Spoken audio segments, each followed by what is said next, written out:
black line shows women who've had a normal pregnancy, who've had a normal index pregnancy, normal first pregnancy. And the coloured lines show women who've had preeclampsia or gestational hypertension or eclampsia. And what they show is that during life, some of these women will have problems. And indeed, for some women, that may mean a shorter lifespan. There have been multiple studies like this showing an association between high blood pressure in pregnancy and problems, cardiovascular problems in the future. It took some time, however, to work this out. We've only really known about these data for the last few decades. And they've been able to determine this using large registries. So you look at a country, you look at the pregnancies, and you look at the death databases and connect them up together.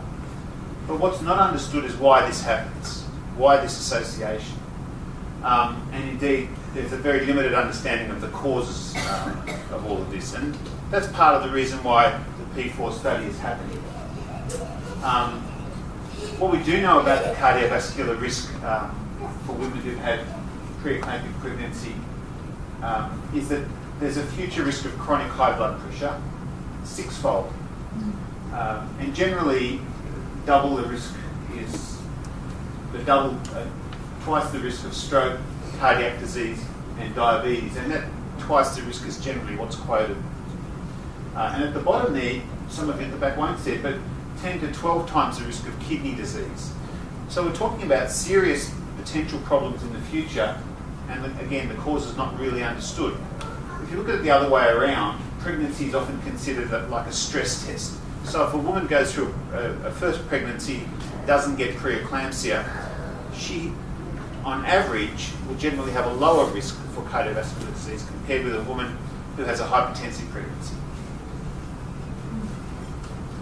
We looked at this some years ago and followed up women around 5 years after their pregnancy and looked at women who had preeclampsia compared with normals. What we found about 5 years later was that women who had preeclampsia generally were heavier. They were more insulin resistant, so more prone towards diabetes or pre-diabetes, and their blood pressure was higher. And these graphs show that the women who were normal in green had lower pressure than those who had gestational hypertension or preeclampsia.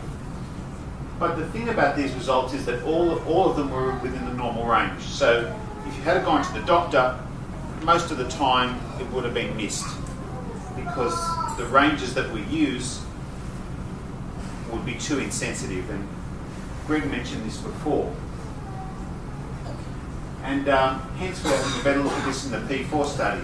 And I'd just like to show you very quickly, I know you've seen a lot today, some of the early results from the left panel, the physiology of the blood pressure and cardiovascular outcomes that we're seeing at 6 months.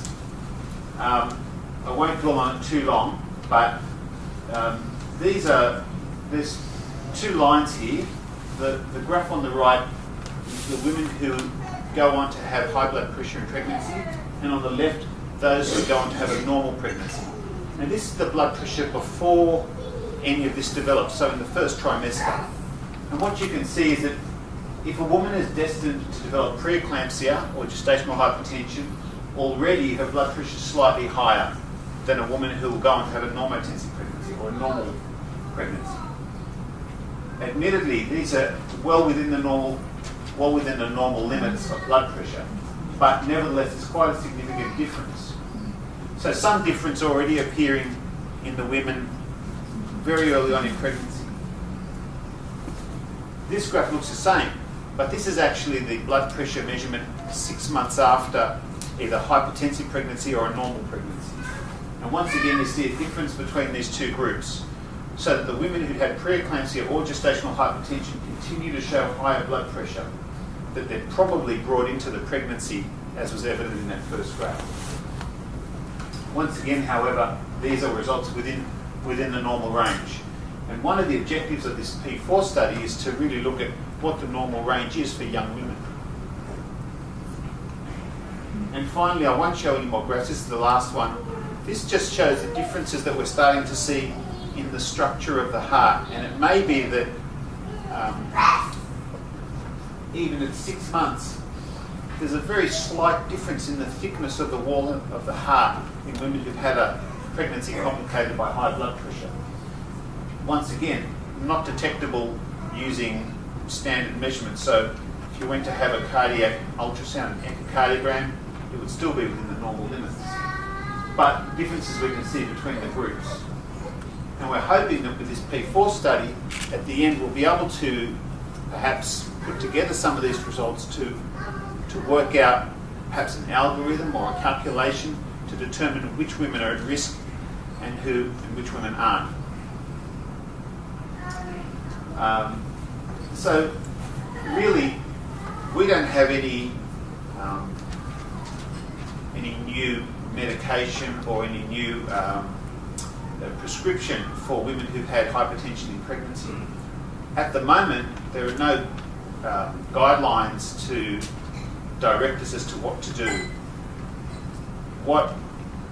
Hopefully the P4 study will help us develop guidelines. And what we do at the moment is to encourage healthy lifestyle and diet as the first thing. There have been lots of studies done around the world looking at preventing heart attacks and strokes in all sorts of people. And that might mean giving medication to lower blood pressure and lower cholesterol. And the tablets, the medication we have these days is fantastic, and most of those studies will generally lower the risk by about 20% on average. But the studies that look at lifestyle and diet show much larger differences, and it may well be that exercise and healthy diet will lower the risk of cardiovascular disease by probably more like 40%. Now, it will take a long time for us to come up with answers to that, but that's the key message for all of us, but particularly for people who have a risk factor.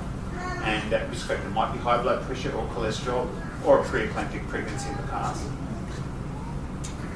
And in the future, to ensure follow-up with the primary practitioner and the doctor for blood pressure checks and what we know are traditional risk factors, weight control, blood pressure, cholesterol, blood sugar.